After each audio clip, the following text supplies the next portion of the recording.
Bismillahirrahmanirrahim. Dear students, Assalamu alaikum and welcome back to my channel. I am your teacher Muhammad Aslan Satti and I am back with another important lecture related to the entrance test examination of the Punjab University. So PU का इस year का phase 1 का test हो चुका है, phase 2 का test just round the corner. आज हमका जो हमारा लेक्चर है वो कंप्लीट कंपाइलेशन है। कंप्लीट कंपाइलेशन किस चीज की है? ये कंप्लीट कंपाइलेशन है जो हमारा फेज 1 का इस ईयर का टेस्ट हुआ है और लास्ट ईयर के जो दोनों फेजेस हुए हैं उसमें जो केमिस्ट्री के मोस्ट रिपीटेड क्वेश्चंस लेकिन अथेंटिक क्वेश्चन जो कि पेपर में मौजूद थे, लास्ट ईयर के हमारे प्रेप सेशन के स्टूडेंट्स ने जो क्वेश्चंस जो है वो हमें बताए थे, उनकी फीडबैक के ऊपर मैंने क्वेश्चन जो है वो ऐड किए हैं। जो ऑथेंटिक पास पेपर क्वेश्चन हैं इनको हम आज सॉल्व करेंगे आज की क्लास में। इसके साथ साथ मैं बताता चलूँ कि मैं मॉक्स भी अपलोड कर रहा हूँ। वो तमाम मॉक्स में पंजाब यूनिवर्सिटी टाइटल में मेंशन है, उन तमाम को भी आप कवर करें, प्रैक्टिस करें ताकि आप अपने टेस्ट की प्रिपरेशन को जो है वो बेहतर बना सकें और आप जो है अपने टेस्ट में इंशाल्लाह इंशाल्लाह मैक्सिमम स्कोर जो है वो कर सकें। आज का लेक्चर जो है वो हम स्टार्ट करते हैं, लेकिन लेक्चर स्टार्ट करने से पहले मैं आप सबसे ये रिक्वेस्ट करूंगा कि वीडियो को लाइक कीजिएगा, चैनल को सब्सक्राइब कीजिएगा, अपने फ्रेंड्स के साथ भी चैनल को शेयर कीजिएगा ताकि उन तक भी नॉलेजेबल कंटेंट इंशाल्लाह जो है वो पहुंचता रहे। फर्स्ट क्वेश्चन से स्टार्ट लेते हैं। फर्स्ट क्वेश्चन है कि what is the chemical nature of beryllium oxide. Beryllium oxide की केमिकल नेचर जो है वो क्या है? तो मेटल्स के जितने भी ऑक्साइड्स होते हैं they are basic in nature. Why? एक रूल याद रखिएगा कि most of the time in the most of the cases जो मेटल के ऑक्साइड्स हैं, सो मेटालिक ऑक्साइड जो हैं, पहले इसका हम कॉन्सेप्ट समझ लेते हैं। जो मेटालिक ऑक्साइड्स हैं इनको जब आप वाटर के साथ ट्रीट करते हैं तो वो बेसिस बनाते हैं। ये वजह है कि उनको हम लोग जो है वो बेसिक कहते हैं, ठीक है, कि they are basic in nature. For example अगर मैग्नीशियम ऑक्साइड है, जब इसको वाटर के साथ ट्रीट करेंगे तो हमारे पास बेस बन जाएगी जो कि मैग्नीशियम हाइड्रोक्साइड है। तो इसलिए कहा जाता है कि जो ऑक्साइड्स हैं मेटल के, they are basic in nature, जबकि जो नॉन मेटल के ऑक्साइड्स हैं, नॉन मेटालिक ऑक्साइड जो हैं, तो नॉन मेटालिक ऑक्साइड जो हैं they are of acidic nature. Why? Because non metal के ऑक्साइड्स को जब आप पानी के साथ ट्रीट करते हैं तो वो एसिड बनाते हैं। जैसा कार्बन डाइऑक्साइड को जब मैं वाटर के साथ ट्रीट करूंगा तो ये कार्बोनिक एसिड बनाएगा। जो हम फिजी ड्रिंक्स पीते हैं, पेप्सी कोक वगैरह, वो ये चीज होती है H2CO3। इसी तरीके से सल्फर के ऑक्साइड को अगर आप ट्रीट करवाएंगे वाटर के साथ तो सल्फ्यूरिक एसिड और फिर आगे फाइनली सल्फ्यूरिक एसिड बनेगा। अब कुछ ऑक्साइड ऐसे होते हैं कि जो एम्फोटेरिक इन नेचर होते हैं। बड़ा इंपॉर्टेंट कॉन्सेप्ट है एम्फोटेरिक ऑक्साइड्स का। तो एम्फोटेरिक ऑक्साइड वो ऑक्साइड होते हैं कि जिनको जब आप एसिड के साथ ट्रीट करते हैं तो वो एज अ बेस ऐड करते हैं। जब आप इनको एसिड के साथ ट्रीट करते हैं तो एज अ बेस ऐड करते हैं, और जब आप उनको बेस के साथ ट्रीट करते हैं तो एज एन एसिड ऐड करते हैं। तो एम्फोटेरिक ऑक्साइड की टेंडेंसी है वो एज एन एसिड भी ऐड कर सकते हैं और वो एज अ बेस भी ऐड जो है वो कर सकते हैं। तो बेरिलियम ऑक्साइड जो है वो एम्फोटेरिक इन नेचर है, एम्फोटेरिक कंपाउंड है। क्यों? क्योंकि ये एसिड के साथ भी रिएक्ट कर सकता है और बेसिस के साथ भी रिएक्ट कर सकता है। एम्फोटेरिक इन नेचर है। Which are the following elements is present as a trace metal in insulin? कौन सा एलिमेंट जो है वो as a trace metal insulin के अंदर जो है वो प्रेजेंट होता है? इंसुलिन ह्यूमन बॉडी के अंदर, ब्लड के अंदर, हमारे ब्लड के अंदर शुगर लेवल्स को मेंटेन करने के लिए बहुत ज्यादा क्रूशल है, बहुत ज्यादा नेसेसरी है इंसुलिन, राइट। और इंसुलिन पैंक्रियाज जो है हमारी बॉडी में प्रोड्यूस करते हैं। और जिंक जो है एक बड़ा इंपॉर्टेंट और एसेंशियल ट्रेस एलिमेंट है इंसुलिन के अंदर, जो कि उसकी स्ट्रक्चरल इंटीग्रिटी को मेंटेन रखता है। और जो हार्मोन है, ठीक है, इंसुलिन का ये जो हार्मोन है, ठीक है, ना सिर्फ इसकी स्ट्रक्चरल इंटीग्रिटी को मेंटेन रखता है बल्कि उसको प्रॉपर सेक्रेशन और स्टोरेज के लिए भी पैंक्रियाज के अंदर उसकी जो है वो प्रेजेंस जो है वो मैंडेटरी है। एन एलिमेंट है द इलेक्ट्रॉनिक कन्फिगरेशन, एक एलिमेंट है जिसकी इलेक्ट्रॉनिक कन्फिगरेशन है 1s2, 2s2, 2p6, 3s2, 3p6, 3d6 और फिर लास्ट में 4s2 है। तो ये जरा आपने देखना है कि ये कौन सा एलिमेंट है और इसकी इलेक्ट्रॉनिक कन्फिगरेशन जो है वो क्या है। नीचे चॉइसेस में हमारे पास है मैग्नीज, आयरन, कोबाल्ट या निकल। तो अगर हम देखें इसको तो ये टोटल नंबर ऑफ इलेक्ट्रॉन जो है वो कितने बनते हैं। सो ऐसे सिचुएशन में क्या करें, टोटल नंबर ऑफ इलेक्ट्रॉन निकालें। 2 + 2 4, 4 + 6 10, 10 + 2 12, 12 और ये 6 18, 18 और 8 जो है वो 26 बन जाते हैं इलेक्ट्रॉन। सो 26 इलेक्ट्रॉन किस में होते हैं? 26 इलेक्ट्रॉन जो हैं वो एटॉमिक नंबर बन जाएंगे। सो नंबर ऑफ इलेक्ट्रॉन जब प्रोटॉन एटॉमिक नंबर के बराबर होते हैं तो एटॉमिक नंबर 26 किसका है? 26 एटॉमिक नंबर जो है वो आयरन का है। सो ये आयरन बन जाएगा, इसका एटॉमिक नंबर जो है वो 26 है। एटॉमिक नंबर जो है वो जी से रिप्रेजेंट होता है, यहाँ पे ए फॉर एटॉमिक नंबर मैं लिखना चाह रहा था, तो एटॉमिक नंबर है, एटॉमिक नंबर जी से रिप्रेजेंट होता है, एटॉमिक नंबर 26 बन रहा है। आयरन आ जाएगा हमारे पास यहाँ पर चॉइस में या हमारे पास आंसर में। एटॉमिक मास नंबर को ए से रिप्रेजेंट करते हैं। How many stable isotopes does tin possess? अब टिन को एसएन से रिप्रेजेंट किया जाता है। एग्जाम में क्वेश्चन आ जाए तो टिन से एलिमेंट तो एसएन, एसएन स्टेनस को कहते हैं, और टिन जो है उसका एटॉमिक सिंबल जो है वो एसएन है। अच्छा, टिन की एक बड़ी यूनिक आप कह सकते हैं कि रिकॉर्ड है या प्रॉपर्टी है कि इसके पास highest number of stable non radioactive isotopes हैं। 11 आइसोटोप्स जो हैं वो टिन के जो है वो पाए जाते हैं। सबसे ज्यादा आइसोटोप्स जो हैं वो टिन के हैं, स्टेनस के हैं। राइट जी। आगे चलेंगे। Which group of elements is most commonly use as a catalyst in industrial chemical reactions? कौन से ग्रुप के एलिमेंट्स को मोस्ट कॉमनली यूज किया जाता है as a catalyst in industrial chemical reaction? देखें कैटलिस्ट का क्या काम होता है।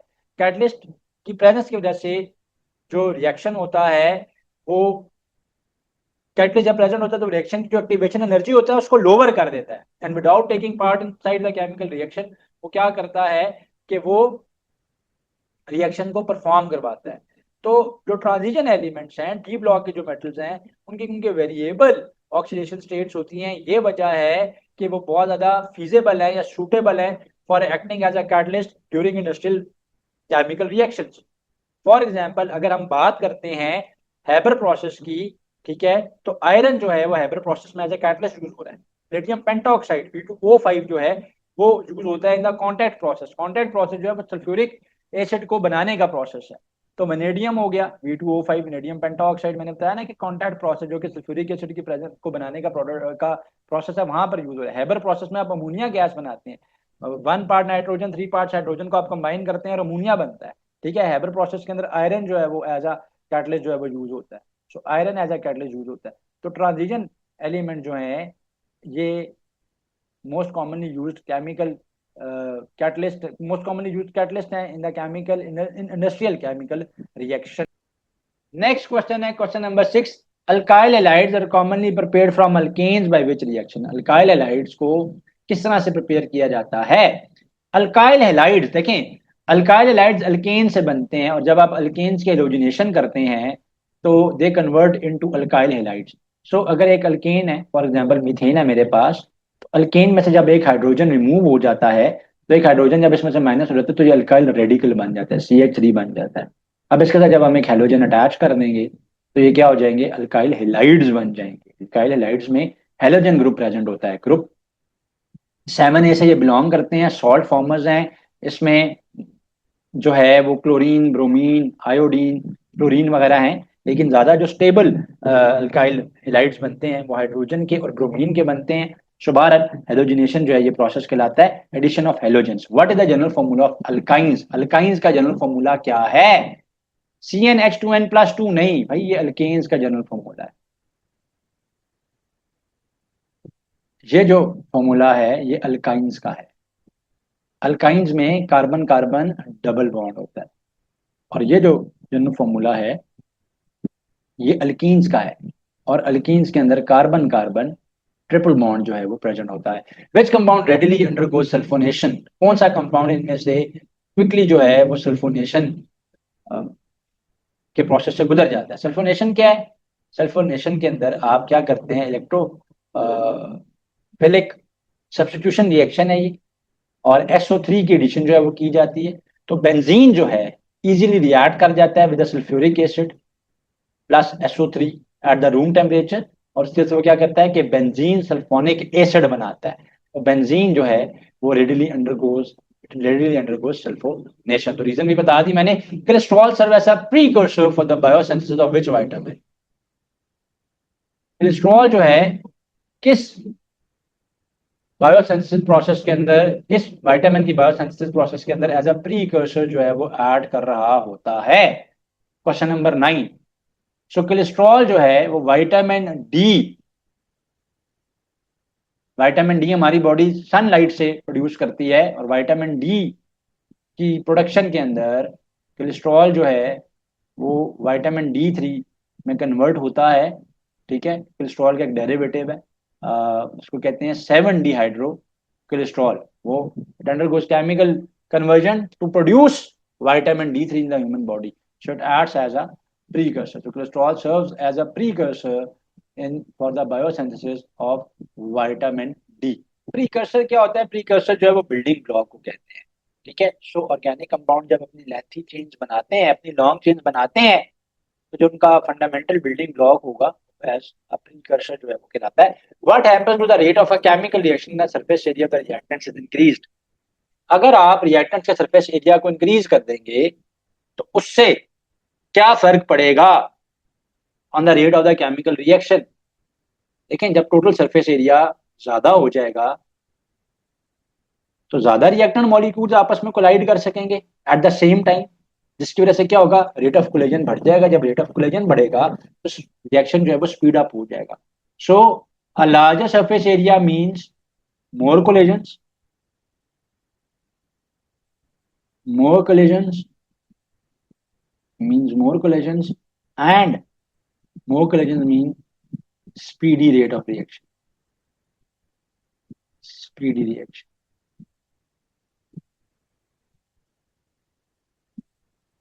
means speedy reaction, right? तो सरफेस एरिया जो है वो ज्यादा होने से रेट ऑफ रिएक्शन इंक्रीज हो जाएगा। Which statement correctly describe the chemical system at equilibrium? The reaction stops completely. क्या केमिकल सिस्टम इक्विलिब्रियम के ऊपर जब होता है तो क्या रिएक्शन रुक जाता है?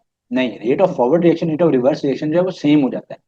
तो concentration remain constant while forward and reverse reactions continue at equal rates, क्योंकि rate of forward reaction rate of reverse reaction same होता है। तो ये वजह है कि इक्विलिब्रियम जो है वो स्टैब्लिश हो जाता है। विच सब्सटेंस है द हाईएस्ट बॉइलिंग पॉइंट? किस सब्सटेंस का जो बॉइलिंग पॉइंट है वो सबसे ज्यादा है इनमें से? इथाइलिन ग्लाइकोल का है। इथाइलिन ग्लाइकोल जो है इसमें दो हाइड्रोक्साइल ग्रुप्स जो हैं, दो OH ग्रुप्स जो हैं वो प्रेजेंट होते हैं। एक इसकी लेफ्ट साइड पे अगर आप देखें चेन की, और एक राइट साइड पे। इथाइलिन ग्लाइकोल जो है ये कूलेंट्स के अंदर यूज होता है। जो कार्स के अंदर कूलेंट्स होते हैं, कूलेंट्स के अंदर ये यूज होता है ताकि क्या हो कि बॉइलिंग टेम्परेचर जो है वो हाई हो जाए और इसी तरीके से फ्रीजिंग पॉइंट्स लोअर हो जाए। सो कूलेंट का यही काम होता है एक कार के अंदर, कार के रेडिएटर के अंदर। क्योंकि क्या होता है कि इसमें डबल हाइड्रोक्साइल ग्रुप प्रेजेंट है, यानी टू हाइड्रोक्सिल ग्रुप्स जो है वो प्रेजेंट है। जिससे क्या होता है कि जो हाइड्रोजन बॉन्डिंग है, इंटरमोलिकुलर हाइड्रोजन बॉन्डिंग जो बहुत ज्यादा स्ट्रॉन्गर हो जाती है। ये वजह है कि थर्मल एनर्जी ज्यादा चाहिए होती है इनको तोड़ने के लिए, तो आपका बॉइलिंग पॉइंट जो है वो हाई हो जाता है। How many distinct zones are generally recognised in rotary kiln process? Rotary kiln process में कितनी जोन्स होती हैं? ठीक है, जोन से मुराद क्या है? फेजेस। सिर्फ एग्जामिनर ने यहाँ पे कंफ्यूज करने की कोशिश की है। कितने फेजेस होते हैं रोटरी क्लीन प्रोसेस में? 4 प्रोसेसेस होते हैं। जब आप सीमेंट की प्रोडक्शन करते हैं इन रोटरी किन, तो वहां पे क्या है कि आपके पास 4 प्रोसेसेस जो है इन्वॉल्व होते हैं। पहला प्रोसेस होता है ड्राइंग जोन का, उसके बाद है प्री हीटिंग जोन का, उसके बाद फिर आपके पास बर्निंग जोन का जिसको आप कैल्शिनिंग या क्लिंकरिंग जोन कहते हैं, और उसके बाद फिर आखिर में उसको कूल किया जाता है। तो 4 फेजेस जो है वो इसके होते हैं। Approximately what percentage of bone ash consist of calcium phosphate? कितनी परसेंट बोन ऐश जो है ना वो कैल्शियम फॉस्फेट की? ठीक है, what percentage of bone ash consist of calcium phosphate? So bone ash क्या है? वो वाइट रेजिड्यू है जो कि लेफ्ट होता है, पीछे रह जाता है, राइट? जब बोन्स की जो है क्या होती है, बोन्स को जो है वो अ, आप ये कह सकते हो कि बर्न किया जाता है। So, कितना परसेंटेज ऑफ बोन ऐश रह जाता है कैल्शियम फॉस्फेट के अंदर? सो अप्रोक्सीमेटली अबाउट 80 to 90%। तो 90% जो है ना ये इसका आंसर जो है वो मार्क करेंगे। अबाउट 80 to 90% है। अगला क्वेश्चन क्योंकि इसी से रिलेटेड है तो मैं बता देता हूँ। ठीक है, approximate percentage of calcium by mass in calcium hydroxide. Calcium hydroxide में परसेंटेज ऑफ कैल्शियम क्या है? अब यही क्वेश्चन आया हुआ है percentage of nitrogen in urea के साथ भी पेपर में। सेम प्रोसेस करेंगे वहां पे भी। ठीक है, तो ये वहां पर भी क्वेश्चन जो है वो एग्जाम में आया हुआ है, percentage of nitrogen in urea. तो अप्रोक्सीमेट परसेंटेज ऑफ कैल्शियम कैसे निकालेंगे, मोलर मास से डिवाइड कर देंगे, यहाँ पे कैल्शियम का कितना मास है उससे। तो मोलर मास कैल्शियम हाइड्रोक्साइड का पहले निकालते हैं, CaOH होल ट्वाइस है। कैल्शियम जो है इसका एटॉमिक मास 40 होता है, दो एटम्स ऑक्सीजन के हैं, तो 16 × 2 कर लेंगे, 16 × 2 30, 16 × 2 मैं डायरेक्टली कर लेता हूँ, ठीक है, 16 × 2 करेंगे तो 32 हो जाएगा। दो हमारे पास यहाँ पर हाइड्रोजन के एटम्स प्रेजेंट है, 2 × 1 करेंगे तो 2 हो जाएगा। इसको जब हम ऐड करेंगे तो ये क्या बन जाएगा, 74, मोलर मास बन गया 74। इसमें से 40 जो है वो किसका है, 40 जो है वो कैल्शियम का, नीचे 74 × 100% ये सिंपली निकाल लेंगे, राइट। तो अप्रोक्सीमेटली जो है ना ये 50 पॉइंट समथिंग पे चला जाएगा, क्योंकि 80 का हाफ 40 होता है, तो ये 50 पॉइंट समथिंग पे चला जाएगा। इस तरह से पेपर में टाइम बचा लें, ये एग्जैक्ट चॉइस प्रेजेंट है, क्लोज चॉइस जो है 50% बनती है। Which state of matter has particles widely separated with weak intermolecular forces, कौन सा स्टेट ऑफ मैटर है जिसमें वीक इंटरमॉलिक्यूलर फोर्सेस की वजह से पार्टिकल जो है वो सेपरेटेड होते हैं। बहुत आसान क्वेश्चन है। सॉलिड्स में तो मॉलिक्यूल्स टाइटली पैक्ड होते हैं, स्ट्रॉन्गर फोर्सेज होते हैं, लिक्विड में इंटरमीडिएट फोर्सेज होते हैं, और गैसेस गैसेस के अंदर सबसे वीक जो है वो फोर्सेज ऑफ अट्रैक्शन होती हैं, और काइनेटिक एनर्जी जो है वो सबसे ज्यादा मैक्सिमम होती है, इंक्रीज होती है, राइट। यही वजह है कि गैसेस एक्सपैंड करती हैं और वो मैक्सिमम कंटेनर के अंदर जो है ना वॉल्यूम ऑक्यूपाई करने की कोशिश जो है वो करती हैं। The bond in MgCl2 is form between a metal and a non metal. अब इससे आसान क्या क्वेश्चन आएगा, भाई मैग्नीशियम मेटल है, क्लोरीन जो है वो हेलोजन है, नॉन मेटल है, और between a metal and non metal. Which is an example of isomorphous compound, isomorphous compounds की एग्जांपल जो है वो इसमें से कौन सी है। आइसोमॉर्फिज्म क्या है, या आइसोमॉर्फ्स क्या होते हैं, कि जहां पर दो डिफरेंट कंपाउंड्स की सिमिलर क्रिस्टलाइन शेप है। तो ये वो फिनोमेना है जहां पर दो डिफरेंट कंपाउंड्स की सिमिलर जो है वो क्रिस्टलाइन शेप है, ये ऑपोजिट चलता है, ठीक है। तो पोटाशियम नाइट्रेट और सोडियम नाइट्रेट जो है ना, दोनों एक दूसरे के आइसोमॉर्फ्स हैं, दोनों का जो क्रिस्टलाइन स्ट्रक्चर है वो सिमिलर है। तो KNO3 जो है वो सोडियम नाइट्रेट के साथ आइसोमॉर्फ है, तो ये आइसोमॉर्फिज्म जो है वो शो करता है। Which reagent absorbs carbon dioxide during combustion analysis, कौन सा रिएजेंट कार्बन डाइऑक्साइड एब्जॉर्ब करता है during combustion analysis. Combustion analysis में 50% जो पोटाशियम हाइड्रोक्साइड सोल्यूशन है उसको यूज किया जाता है, उसको इन्वॉल्व किया जाता है। रीजन ही सिर्फ ये होती है कि स्पेसिफिकली कार्बन डाइऑक्साइड गैस को हम लोग ट्रैप करना चाह रहे होते हैं, तो 50% सोल्यूशन ऑफ KOH जो है वो यूज होता है to in during the process of combustion analysis, ठीक है, during the process of combustion analysis to trap carbon dioxide. Approximate temperature of natural plasma, natural plasma का अप्रोक्सीमेट टेम्परेचर जो है वो क्या होता है। नेचुरल प्लाज्मा का जो अप्रोक्सीमेट टेम्परेचर है वो 1000 डिग्री सेल्सियस से बल्कि 10,000 डिग्री सेल्सियस से टू 20,000 डिग्री सेल्सियस के बीच में होता है। सो ऑटो शेप्स को मैं बंद कर दूं, ठीक है, इसने इसको 20,000 को शेप्स में कन्वर्ट कर दिया, तो 10,000 डिग्री सेल्सियस से 20,000 डिग्री सेल्सियस में जो है ये क्या होता है, इसका टेम्परेचर होता है नेचुरल प्लाज्मा का। अब BCC यूनिट सेल कंटेन्स, जो BCC यूनिट सेल है वो क्या कंटेन करता है, 1 atom at centre and 8 at corners, yes, ठीक है। BCC लैटिस जो होता है उसमें एक अनशेड एटम होता है इन द सेंटर, और 8 इंडिविजुअल शेड एटम जो होते हैं वो अराउंड द कॉर्नर्स होते हैं, right. So body centred cubic unit cell कहा जाता है इसको। BCC stands for body centred cubic, तो बॉडी सेंटर्ड यानी एक सेंटर में और 8 उसके साथ बॉन्डेड जो है वो साइड्स पे उसके पड़े हुए हैं, राइट जी। आगे चलेंगे अब हम लोग, which molecule exhibits sp3 hybridisation, ये सवाल बहुत दफा आ रहा है आजकल रिसेंट टेस्ट के अंदर। तो sp3 हाइब्रिडाइजेशन जो है वो मीथेन के अंदर है, क्योंकि एक कार्बन का एटम सेंटर में पड़ा हुआ है, उसके साथ 4 सिंगल सिग्मा बॉन्ड्स हैं, कोई लोन पेयर नहीं है, ठीक है, कोई लोन पेयर नहीं है, कार्बन है, इसके चारों इलेक्ट्रॉन्स बॉन्डेड हैं, एक एक हाइड्रोजन के साथ, एक एक हाइड्रोजन एटम के साथ वो बॉन्डेड है, राइट। सो sp3 हाइब्रिडाइज जो है वो ज्योमेट्री जो है वो इसकी होती है, तो CH4 मीथेन जो है ये रिप्रेजेंट करता है। Number of moles of solute पर किलोग्राम ऑफ सॉल्वेंट इज, ये किस चीज की डेफिनेशन है, number of moles of solute dissolved in 1 kg of a solvent को हम मोलैलिटी कहते हैं। Number of moles 1 kg of solvent के अंदर जितने डिजोल्व होते हैं उसको हम लोग मोलैलिटी कहते हैं। याद रखिएगा, अगर आप किलोग्राम की बात करेंगे तो वो मोलैलिटी है। तो वो क्या है, वो हमारे पास मोलैलिटी है। और यहाँ पर मोलैरिटी, मोलैरिटी क्या होती है, नंबर ऑफ सोल्यूट या mole, number of moles of solute per litre of solution. तो ये पर क्यूबिक सेंटीमीटर या पर क्यूबिक डेसीमीटर या जो है वो उसके साथ रिलेट करता है। तो ये लीटर्स के साथ इसका ताल्लुक है, और इसका ताल्लुक जो मोलैलिटी का पर केजी के साथ है। When HCl is added to aqueous H2S, ionisation of H2S के ऊपर क्या असर पड़ेगा, वो इंक्रीज करेगी, डिक्रीज करेगी, अनचेंज रहेगी या जीरो हो जाएगी। तो जब आप हाइड्रोजन सल्फाइड के सोल्यूशन में HCl को इंट्रोड्यूस करवाएंगे तो HCl के इंट्रोडक्शन की वजह से हाइड्रोजन आइंस का एक फ्लड वहां पर आ जाएगा, हाइड्रोजन आइंस का एक फ्लड आ जाएगा वहां। ठीक है, कॉमन आइन इफेक्ट जो है वहां पर हमें देखने को मिलेगा।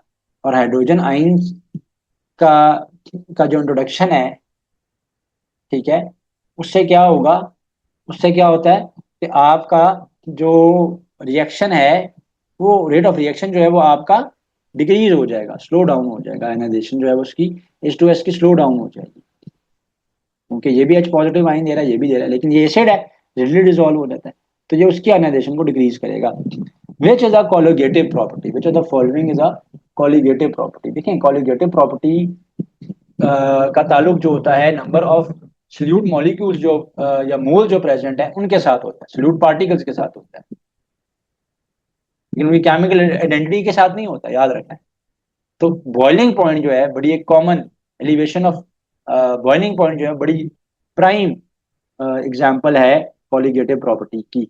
राइट जी, आगे चलते हैं क्वेश्चन नंबर 26 पे। नेक्स्ट क्वेश्चन है, कह रहा है strip of copper is placed in iron sulphate solution, what occurs. जब आप कॉपर को रिएक्ट करवाएंगे आयरन सल्फेट के साथ तो क्या होगा, आयरन सल्फेट का सोल्यूशन है FeSO4 का, कॉपर को जब आप उसके साथ रिएक्ट करवाएंगे तो क्या होगा, कॉपर डिस्प्लेस कर लेगा आयरन को, नहीं, इस रिएक्शन के अंदर ऐसा नहीं होगा। क्या होता है कि जो मोर रिएक्टिव मेटल्स होते हैं वो लेस रिएक्टिव मेटल्स को डिस्प्लेस कर लेते हैं, उनकी जगह पे सब्स्टिट्यूट कर लेते हैं, तो कॉपर सल्फेट बनेगा, नहीं बनेगा। तो कॉपर जो है वो आयरन को डिस्प्लेस नहीं कर सकता, आयरन डिपॉजिट्स कोई सेंस नहीं बनती, सोल्यूशन टर्न ब्लू, सोल्यूशन तो तब तब ब्लू होता है ना जब कॉपर सल्फेट बनता, तो कॉपर सल्फेट का जो कलर होता है वो ब्लू कलर का होता है। ठीक है, कॉपर सल्फेट का सोल्यूशन तो ब्लू कलर का सोल्यूशन होता है, तो सोल्यूशन ब्लू नहीं होगा, कोई रिएक्शन यहाँ पर अकर नहीं होगा। कॉपर जो है वो लेस रिएक्टिव मेटल है, आयरन मोर रिएक्टिव मेटल है। होता यह है कि जो मोर रिएक्टिव मेटल होते हैं वो लेस रिएक्टिव को रिप्लेस करते हैं, तो आयरन तो ऑलरेडी मोर रिएक्टिव है, तो कॉपर उसको रिप्लेस या डिस्प्लेस नहीं कर सकता, सब्स्टिट्यूट नहीं कर सकता, तो no reaction will occur here, कोई रिएक्शन अकर नहीं होगा। वो कॉपर की जो स्ट्रिप है वो नीचे जाके सोल्यूशन में बैठ जाएगी, उसी तरह पड़ी रहेगी। For the rate, for the rate K is equals to A square B square, overall order is, order of equation आप कैसे निकालते हैं, सम ऑफ एक्सपोनेंट्स ऑफ रिएक्टेंट्स से आप निकाल लेते हैं। तो रिएक्टेंट्स यहां पर क्या है, A और B हैं, उनके एक्सपोनेंट्स क्या है 2 और 2, तो ऑर्डर ऑफ दिस रिएक्शन क्या हो जाएगा, 2 + 2 = 4 हो जाएगा। तो ऑप्शन देख लें आप, यहाँ पे 4 का ऑप्शन मेंशन्ड है, तो ये आपके पास चॉइस आ जाएगी। कुछ ज्यादा जूम हो गया, इसको जूम आउट कर लेते हैं थोड़ा सा, ठीक है जी, ताकि बेहतर हो जाए। A single chlorine free radical can destroy approximately how many ozone molecules. Chlorofluorocarbon जो हैं जब ये जाके ओजोन के साथ रिएक्ट करते हैं तो ओजोन को कन्वर्ट कर देते हैं into oxygen.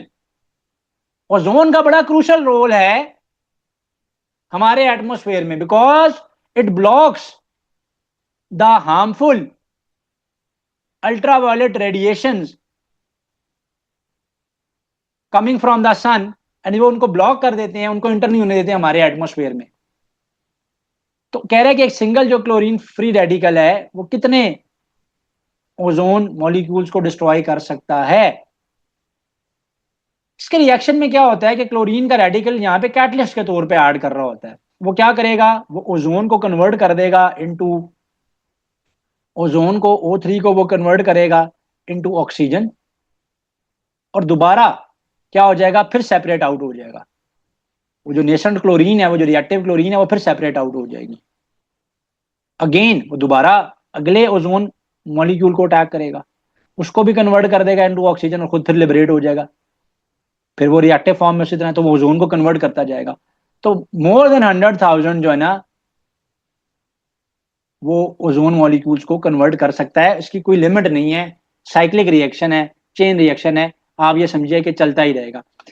Which element is commonly found in native state, कौन सा एलिमेंट इसमें से नेटिव स्टेट में फाउंड किया जाता है?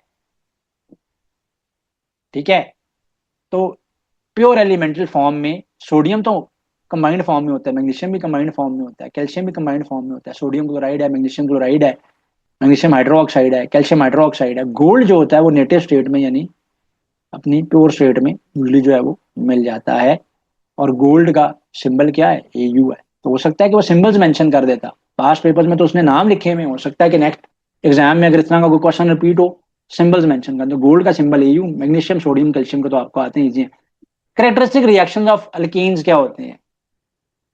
अल्कीन जो होते हैं they have they are saturated hydrocarbon. Saturated hydrocarbon का मतलब क्या है कि उनके बीच में एक ही कार्बन कार्बन बॉन्ड होता है, तो इसलिए वो एडिशन रिएक्शंस की तरफ तो नहीं जाएंगे, क्योंकि देखें ना अल्कीन्स या अल्काइंस के अंदर तो क्या मल्टीपल कार्बन कार्बन बॉन्ड्स हैं, वो तो मल्टीपल कार्बन कार्बन बॉन्ड है, C डबल बॉन्ड है, C ट्रिपल बॉन्ड है। अगर हम अल्कीन्स या अल्काइंस की बात करते हैं उस केस में तो क्या होता है, एक बॉन्ड टूटेगा, स्पेस क्रिएट होगी, एक यहाँ पर अटैचमेंट हो जाएगी, एक यहाँ पर अटैच हो जाएगा, यहाँ पर भी ये काम होता है। जबकि अल्कीन्स ऐसा नहीं है, अल्कीन्स में तो सिंगल कार्बन कार्बन एटम्स हैं, तो single carbon carbon atom strongly bonded होते हैं, तो इनके केस में सब्सटीट्यूशन हो सकती है, रिप्लेसमेंट हो सकती है, एडिशन नहीं हो सकती है। तो ये मोस्ट ऑफ द रिएक्शन जो होते हैं वो इनके सब्सटीट्यूशन रिएक्शन होते हैं। अल्कोनॉइक एसिड रेफर्स टू, अल्कोनॉइक एसिड्स इसको कहते हैं, कार्बोक्सिलिक एसिड्स का दूसरा नाम है भाई अल्कोनॉइक एसिड्स। कार्बोक्सिलिक एसिड का फंक्शनल ग्रुप क्या है? C डबल बॉन्ड O-OH, जिसको हम लिखते हैं COOH। एसिटिक एसिड इसकी एग्जांपल है, जैसे CH3COOH। मेथनोइक एसिड भी इसको इसलिए कहते हैं, मेथनोइक एसिड इसको इसलिए कहा जाता है, क्यों? अल्कनोइक एसिड्स कहते हैं ना कार्बोक्सिलिक एसिड्स को। तो ये तो फंक्शनल ग्रुप सारे रिवाइज कर लें। Which is not a nucleophile, इसमें से कौन सा चॉइस जो है वो न्यूक्लियोफाइल नहीं है? ठीक है, तो न्यूक्लियोफाइल्स और इलेक्ट्रोफाइल्स का पहले मैं आपको डिफरेंस बता देता हूं, उससे आपको आइडिया हो जाएगा कि इसमें से कौन कौन से इलेक्ट्रोफाइल्स हैं, कौन कौन से न्यूक्लियोफाइल्स हैं, और न्यूक्लियोफिलिक रिएक्शंस क्या होते हैं। तो न्यूक्लियोफाइल्स याद रखिएगा और इलेक्ट्रोफाइल्स याद रखिएगा, दोनों के बीच में डिफरेंस क्या होता है कि न्यूक्लियोफाइल के पास इलेक्ट्रॉन होता है जो कि वो डोनेट करता है, वो इलेक्ट्रॉन रिच होता है। न्यूक्लियोफाइल जो है वो याद रखिएगा कि न्यूक्लियोफाइल इलेक्ट्रॉन रिच होता है, सिंपल सी बात है। न्यूक्लियोफाइल क्या होता है? वो इलेक्ट्रॉन रिच होता है। इलेक्ट्रॉन रिच से मुराद क्या है कि donates electrons, donates, donates, denote नहीं, डोनेट्स, यानी अपना इलेक्ट्रॉन दूसरों को दे देता है, डोनेट्स इलेक्ट्रॉन्स। जबकि इलेक्ट्रोफाइल्स क्या होते हैं? इलेक्ट्रोफाइल्स वो होते हैं कि जो कि इलेक्ट्रॉन डेफिशिएंट होते हैं। तो न्यूक्लियोफाइल क्या होते हैं? वो इलेक्ट्रॉन रिच होते हैं, वो क्या है? इलेक्ट्रॉन रिच होते हैं। जबकि ये क्या होते हैं, आप इसको कह सकते हैं कि ये इलेक्ट्रोफाइल्स जो हैं, मैंने ऐसे याद रखा हुआ है, इलेक्ट्रोफाइल्स जो हैं, इलेक्ट्रोफाइल्स, ई से इलेक्ट्रॉन, पी से पुअर, तो इलेक्ट्रॉन पुअर होते हैं ये। जब इलेक्ट्रॉन पुअर है तो उनको इलेक्ट्रॉन चाहिए होता है, they are in need of an electron, they are in requirement of an electron. तो क्वेश्चन ये है कि which of the following is not a nucleophile, जरा गौर कीजिएगा, पेपर में न्यूक्लियोफाइल नहीं जल्दी में मार कर देना। क्वेश्चन ये है कि इनमें से कौन सा न्यूक्लियोफाइल नहीं है? सो OH नेगेटिव, हाइड्रोक्साइड आइन, साइनाइड आइन, दोनों के पास इलेक्ट्रॉन है, इलेक्ट्रॉन रिच है, इसलिए तुम्हें नेगेटिव चार्ज है। अमोनिया जो है उसका ऑक्टेट कंप्लीट होता है, उसका ऑक्टेट कंप्लीट होता है, क्यों? क्योंकि नाइट्रोजन के आखिरी शेल में है 5 इलेक्ट्रॉन्स, और एक एक वो हाइड्रोजन के साथ बॉन्ड हो चुके हैं, यहाँ पर, यहाँ पर और यहाँ पर, और ये एक लोन पेयर की फॉर्म में उसके पास एक अनपेयर्ड या अनबॉन्डेड पेयर ऑफ इलेक्ट्रॉन पड़ा हुआ होता है। तो अगर आप बात करते हैं बोरॉन ट्राइफ्लोराइड की, BF3 की अगर आप बात करते हैं, तो बोरॉन जो है वो इसमें सेंट्रल एटम है, sp2 हाइब्रिडाइजेशन इसके अंदर हो रही होती है, सिमेट्रिक इसका स्ट्रक्चर होता है। और याद रखिएगा कि ये लेविस एसिड है। तो बोरॉन के पास क्या है, 6 वैलेंस इलेक्ट्रॉन्स हैं, 3 तो उसने सिंगल बॉन्ड बनाए हुए हैं। ठीक है, तो बोरॉन के पास क्या है कि ये इलेक्ट्रॉन की इसके पास क्या है कि कमी है, इलेक्ट्रॉन डेफिशिएंट है, इलेक्ट्रॉन पुअर है, तो इसलिए बोरॉन ट्राइफ्लोराइड जो है इज नॉट अ न्यूक्लियोफाइल, तो ये इलेक्ट्रोफाइल है, ये इलेक्ट्रोफाइल है, याद रखिएगा। तो आंसर ये है, हमने नॉट अ न्यूक्लियोफाइल बताना, जल्दी में न्यूक्लियोफाइल नहीं मार कर देना। Which gas is evolved when zinc reacts with dilute hydrochloric acid. Zinc जब हाइड्रोक्लोरिक एसिड के साथ रिएक्ट करता है तो हाइड्रोजन गैस रिलीज होती है। इसका रिएक्शन क्या है, HCl के साथ जब भी जिंक रिएक्ट होगा तो याद रखिएगा ZnCl2 बनता है। मैं इक्वेशन को बैलेंस नहीं कर रहा, बिकॉज हमने तो यहाँ पे सिर्फ आंसर मार्क करना होता है एंट्रेंस टेस्ट में। तो साथ में हाइड्रोजन गैस लिबरेट होती है। तो बहरहाल ये लीजिए 2 लगा दिया, यहाँ पे बैलेंस हो गई है। तो 2HCl और जिंक जब रिएक्ट करेंगे ZnCl2 जिंक क्लोराइड बनेगा, हाइड्रोजन गैस जो है वो रिलीज होगी यहाँ पर। ठीक है, तो इवॉल्व होगी, बाहर आएगी। Which are the following the strongest oxidising agent, इनमें से स्ट्रॉन्ग ऑक्सीडाइजिंग एजेंट जो है वो कौन सा है। फ्लोरीन की इलेक्ट्रोनेगेटिविटी वैल्यू सबसे ज्यादा होती है, सबसे ज्यादा मोस्ट जो इलेक्ट्रोनेगेटिव एलिमेंट है हमारे प्रोडक्ट टेबल में वो फ्लोरीन है। तो fluorine is the most electronegative element. तो ऑक्सीडाइजिंग स्ट्रेंथ जो है वो उसकी ज्यादा है, क्यों, क्योंकि इसकी टेंडेंसी बहुत ज्यादा है इलेक्ट्रॉन्स को गेन करने की, इलेक्ट्रॉन्स को गेन करने की। तो ऑक्सीडाइजिंग एजेंट वो होता है जो खुद रिड्यूस हो रहा होता है, जो कि खुद रिड्यूस हो रहा होगा। और रिडक्शन की डेफिनेशन क्या है, गेन ऑफ इलेक्ट्रॉन या गेन ऑफ नेगेटिव चार्ज। तो ये क्योंकि इलेक्ट्रोनेगेटिव है, तो इनमें सबसे बेस्ट ऑक्सीडाइजिंग एजेंट जो है वो ये होगा। Which transition metal is use in the manufacture of stainless steel to prevent corrosion. जंग लगने से बचाने के लिए कौन से ट्रांजिशन मेटल को स्टेनलेस स्टील में यूज किया जाता है। स्टेनलेस स्टील जो है वो एलॉय है, वो क्रोमियम का आयरन का मिक्सचर है, स्टेनलेस स्टील बनता है उससे फिर। तो स्टेनलेस स्टील के अंदर क्रोमियम ऐड किया जाता है टू प्रिवेंट कोरोजन, और यही वजह है कि वो स्टेनलेस स्टील जो है उसमें शाइनी जो उसकी, आप ये कह सकते हो कि सरफेस जो उसका शाइनी होता है वो इसलिए होता है क्योंकि इसके ऊपर जो है एक प्रोटेक्टिव लेयर आ जाती है क्रोमियम ऑक्साइड की, due to the presence of chromium in it. Which hydrocarbon undergoes addition reactions most readily. कौन से हाइड्रोकार्बन के अंदर एडिशन रिएक्शन ज्यादा रेडिली होगा, बेंजीन में होगा, इथीन में होगा, इथेन में होगा, या मीथेन में होगा। जो सैचुरेटेड हाइड्रोकार्बन होते हैं, एल्कीन्स हैं, जिसमें मीथेन है और इथेन वगैरह, ये मैंने भी आपको ऊपर बताया है कि इनमें जो है वो सब्स्टिट्यूशन रिएक्शन होते हैं, एडिशन रिएक्शन नहीं होते। ऊपर अभी हमने एक MCQ किया भी था जो कि इससे मिलता जुलता था कॉन्सेप्ट वहां पे। इथीन में क्योंकि डबल बॉन्ड प्रेजेंट है, ठीक है, और है तो बेंजीन में भी डबल बॉन्ड प्रेजेंट है, लेकिन क्या है कि आपके पास जो इथीन और बेंजीन दोनों ही एडिशन रिएक्शन इनके अंदर हो सकते हैं, लेकिन क्योंकि इसमें एक single carbon carbon double bond है, पाई बॉन्ड होता है, इजीली ब्रेक हो जाता है, तो मोस्ट रेडिली ये रिएक्ट कर जाता है और एडिशन रिएक्शन जो है वो फॉर्म करता है, वो इथीन है इनमें से। क्वेश्चन 37 पे चलते हैं। विच functional group is present in aldehydes. Aldehydes का कौन सा फंक्शनल ग्रुप है। फंक्शनल ग्रुप सारे मैंने रिवाइज आपको इसलिए करवाए हुए हैं, सारे फंक्शनल ग्रुप्स को एक दफा आप ओवरव्यू उनका कर लें। CHO एल्डिहाइड्स जो हैं, याद रखिएगा, एल्डिहाइड्स CHO, ठीक है, उनका ग्रुप है C डबल बॉन्ड O-H होता है।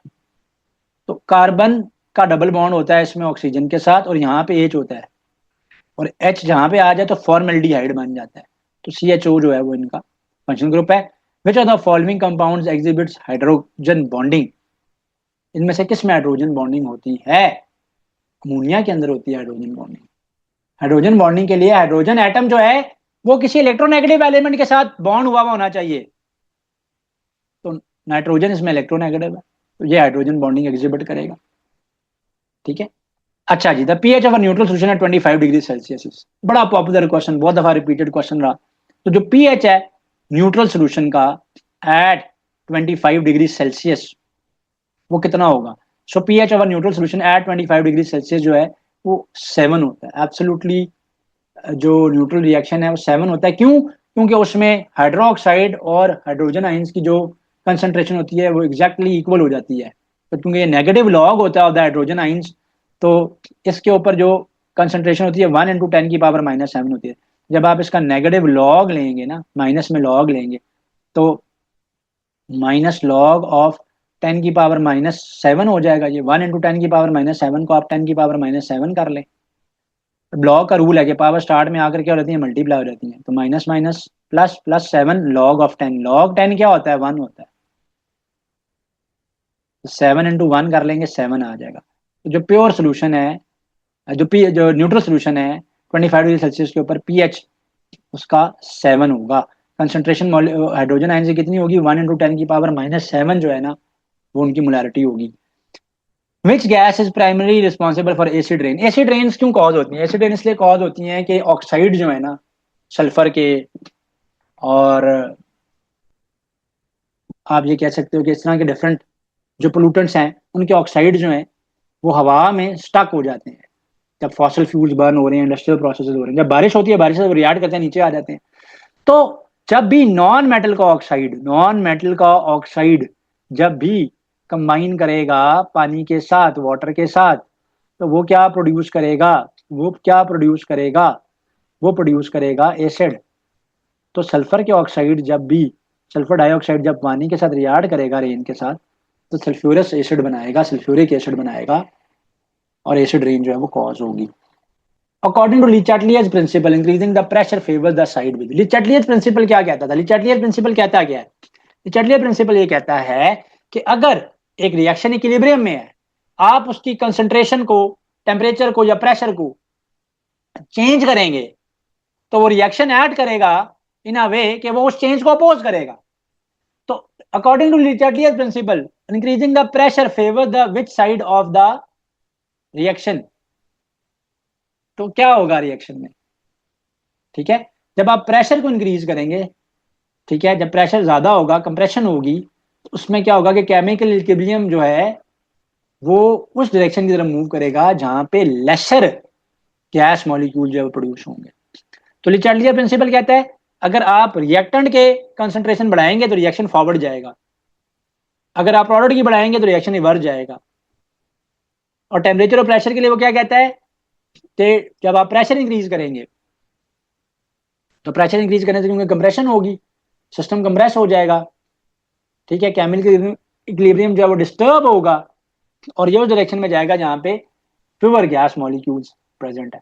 तो लिचार्डियर प्रिंसिपल की डेफिनेशन लाजमी देखिएगा, इन इटसेल्फ पेपर में उसकी डेफिनेशन भी आ सकती है और आती रही है पास्ट एग्जाम्स में। Which electrolyte is consider a strong electrolyte in an aqueous solution? कौन सा इलेक्ट्रोलाइट जो है वो स्ट्रॉन्ग इलेक्ट्रोलाइट के तौर पे एक्वस सॉल्यूशन में लिया जाता है? ठीक है, सो NaCl जो है ये जब पानी के साथ रिएक्ट करता है तो सोडियम आइंस और क्लोराइड आइंस बनाता है, बड़ा रेडिली बनाता है, बड़ा क्विकली डिसोसिएट हो जाता है। तो इस ये बड़ा रेडिली और क्विकली डिसोसिएट हो जाता है, तो स्ट्रॉन्ग इलेक्ट्रोलाइट जो है वो एक्वस सॉल्यूशन में ये होगा बनिस्बत उनके। हैं तो वो भी सारे electrolytes he. System unit of pressure is SI unit जो है प्रेशर का, वो एटमोस्फेरिक प्रेशर या बार्स नहीं है, वो पास्कल्स है, याद रखिएगा। SI यूनिट पूछ रहा है एग्जामिनर आपसे, तो SI यूनिट जो है वो इसका पास्कल्स है। Which instrument is commonly used to determine the pH of a solution accurately? pH of a solution को करने के लिए आप क्या यूज करते हैं? थर्मोमीटर तो टेम्परेचर को करता है, क्लोरीमीटर एनर्जी चेंज को देख रहा होता है, पीएच मीटर यूज होता है। तो पीएच मीटर क्या करता है? एक ऐसा इंस्ट्रूमेंट है कि जो कि किसी भी जगह पे, किसी भी सोल्यूशन में आप इसको यूज कर सकते हैं डिटरमिन करने के लिए उस सोल्यूशन का जो पीएच लेवल है उसको। इवन ये मेरे पास भी है, मैं मैं भी इसको यूज करता हूँ क्योंकि I am fond of aquariums. मैंने घर में एक्वेरियम रखे हुए हैं, तो कुछ फिश जो होती हैं जब उनका पीएच लेवल डिस्टर्ब होता है पानी का, तो दे स्टार्ट गेटिंग सिक। तो वो एक डिवाइस मिलती है, मैंने तो खैर काफी पहले ली थी, that was that time very cheap. उसको आप डिप करें किसी सोल्यूशन में, ऊपर से बटन प्रेस करें, डिजिटल होती है, वो खुद ही बता देती है कि पीएच लेवल जो है वो इसका क्या है क्या नहीं है। अच्छा, यहाँ पर एक डिवाइस मेंशन्ड है हाइग्रोमीटर। क्लोरीमीटर थर्मोमीटर तो मैंने बता दिया, हाइग्रोमीटर, हाइग्रोमीटर जो होता है ये अमाउंट ऑफ मॉइस्चर बता रहा होता है, जिसको आप ह्यूमिडिटी कहते हैं, तो मॉइस्चर बताता है ये। 45 पे चलते हैं। Which gas is liberated during the electrolysis of water at the anode? जब वाटर का इलेक्ट्रोलिसिस होगा तो एनोड के ऊपर कौन सी गैस आएगी? भाई जब वाटर का इलेक्ट्रोलिसिस होगा तो क्या होगा कि वाटर के इलेक्ट्रोलिसिस के अंदर H पॉजिटिव OH नेगेटिव बनेंगे साथ हाइड्रोलिसिस के दौरान। तो एनोड के ऊपर ऑक्सीजन गैस लिबरेट होगी, एनोड के ऊपर ऑक्सीजन गैस के ऊपर लिबरेट होगी, रिलीज होगी। Which catalyst is used in the Haber process for the manufacturing of ammonia. Haber process बड़ा इंपॉर्टेंट है as far as the paper is concern. एक पार्ट नाइट्रोजन 3 पार्ट हाइड्रोजन होते हैं use, ammonia gas बनती है, ammonia gas बनती है। और आयरन को यूज किया जाता है एज अ कैटलिस्ट, ठीक है। तो आयरन को एज अ कैटलिस्ट जो है वो इसमें यूज किया जाता है। High temperature and pressure condition होती हैं इसकी। गैस बड़ी क्रूशल है अमोनिया गैस, फर्टिलाइजर बनाने में यूज होती है। Which are the following example of thermoplastic polymer. Thermoplastics का मतलब क्या होता है कि जब उनको हीट मिलती है, थर्म हीट मिलती है और सॉफ्ट हो जाते हैं, मेल्ट डाउन हो जाते हैं, दोबारा आप उनको रीशेप कर सकते हैं, ठीक है। तो उनको आप क्या कहते हैं, थर्मोप्लास्टिक्स कहते हैं। यहां पर जो बेकालाइट और मेलामाइन है, ठीक है, ये थर्मोसेटिंग प्लास्टिक्स हैं, ठीक है। थर्मोसेटिंग पॉलीमर्स भी आप इनको कह सकते हैं। यहाँ पे थर्मोप्लास्टिक पॉलीमर का पूछा गया। तो थर्मोप्लास्टिक पॉलीमर जो पॉलीविनाइल क्लोराइड होता है, पीवीसी होता है, पॉलीविनाइल क्लोराइड कहते हैं इसको। ये जो इंडस्ट्रियल केमिस्ट्री का हमारा चैप्टर है वहां से ये एमसीक्यू जो है वो एग्जामिनर ने ऐड किया है, पॉलीविनाइल क्लोराइड कहते हैं इसको, ठीक है, PVC. Which vitamin is commonly known as ascorbic acid. Ascorbic acid vitamin C को कहते हैं, वाटर सॉल्युबल होता है ये, ठीक है। Which are the following compounds in aromatic hydrocarbon. इनमें से कौन सा जो एरोमेटिक हाइड्रोकार्बन है। भाई रिंग स्ट्रक्चर है, अल्टरनेटिंग डबल बॉन्ड्स हैं, तो बेंजीन जो है वो क्या है, एरोमेटिक हाइड्रोकार्बन होगा इसके अंदर, साइक्लोहेक्सेन नहीं है, ठीक है। तो एरोमेटिक हाइड्रोकार्बन इसमें से कौन सा, बेंजीन है। और एक चीज आप नोटिस करेंगे क्योंकि ये पास्ट पेपर्स की क्वेश्चंस हैं, तो बेंजीन से रेलेवेंट चीजें जो है ना वो पूछी गई। तो एरोमेटिक हाइड्रोकार्बन्स क्या होते हैं, इनको इरीन्स भी कहते हैं बाय द वे, इरीन्स भी कहा जाता है इनको। और एरोमेटिक हाइड्रोकार्बन जो होते हैं इनमें अल्टरनेटिव कॉन्जुगेटेड डबल बॉन्ड्स होते हैं, ठीक है, साइक्लिक स्ट्रक्चर होता है, साइक्लिक प्लेनर स्ट्रक्चर होता है। और जो है रिंग जो है वो आपके पास पाई बॉन्डेड, पाई इलेक्ट्रॉन जो है उसके अंदर होने चाहिए। Which law state that the pressure of a gas is inversely proportional to the volume at constant temperature. कौन सा लॉ स्टेट करता है कि प्रेशर और वॉल्यूम जो है वो एक दूसरे के इनवर्सली प्रोपोर्शनल है provided the temperature is kept constant. Boyle's law, Boyle's law ये कहता है कि अगर आप टेम्परेचर को कांस्टेंट रखते हैं तो प्रेशर और वॉल्यूम एक दूसरे के इनवर्सली प्रोपोर्शनल है। एंड जो प्रोडक्ट है P1V1 will be equals to P2V2। ये बॉयल्स लॉ है, याद रखिएगा, ये बॉयल्स लॉ है। और चॉल्स लॉ क्या कहता है, चॉल्स लॉ कहता है V is proportional to T, volume and temperature are proportional to one another provided the pressure is kept constant. तो उसका क्या होता है, V1/T1 is equals to V2/T2। Like, comment, and subscribe.